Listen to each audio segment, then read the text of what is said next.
لمبا دھاگا اور لمبی زبان ہمیشہ الجھ جاتی ہے، اس لیے دھاگا لپیٹ کر اور زبان سمیٹ کر رکھی۔ جھانکنے کی بہترین جگہ اپنا گریبان ہے اور رہنے کی بہترین جگہ اپنی اوقات ہے۔ جو غلطی کر نہیں سکتا وہ فرشتہ، جو غلطی کر کے اس پر ڈٹ جائے وہ شیطان ہے، اور جو غلطی کے بعد توبہ کر لے وہ انسان ہے۔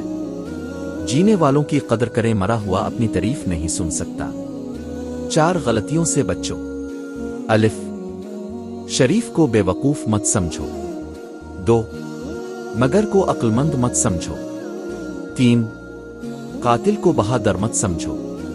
4، مالدار کو بڑا آدمی مت سمجھو۔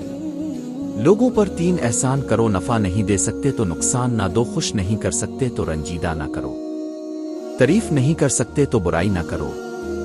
دعا کبھی رد نہیں ہوتی، بلکہ وہ اللہ کے ہاں ذخیرہ رہتی ہے اور بہت بہترین وقت پر قبول ہوتی ہے۔ جس امت کو قبرستان سے گزرتے وقت مردہ کو سلام کرنے کا حکم ہے، وہ اتنی بے حس ہو چکی ہے کہ زندہ کو بھی بغیر مطلب سلام نہیں کرتے۔ دل میں آنے کا راستہ ہوتا ہے، جانے کا نہیں، اس لیے انسان جب دل سے نکلتا ہے تو دل توڑ کر نکلتا ہے۔ خاموشی ایک ایسی عبادت ہے، فرشتہ اسے لکھ نہیں سکتا، شیطان اسے بگاڑ نہیں سکتا، اور کوئی اسے جان نہیں سکتا۔ تکلیف میں صبر سے کام لو، کیونکہ سونے کو آگ سے آزمایا جاتا ہے اور مومن کو تکلیف سے۔ جب انسان خاموش ہو جائے اور اپنے حق کے لیے بھی نہ بولے تو سمجھ جاؤ وہ اپنے اندر بہت کچھ دفن کر چکا ہے۔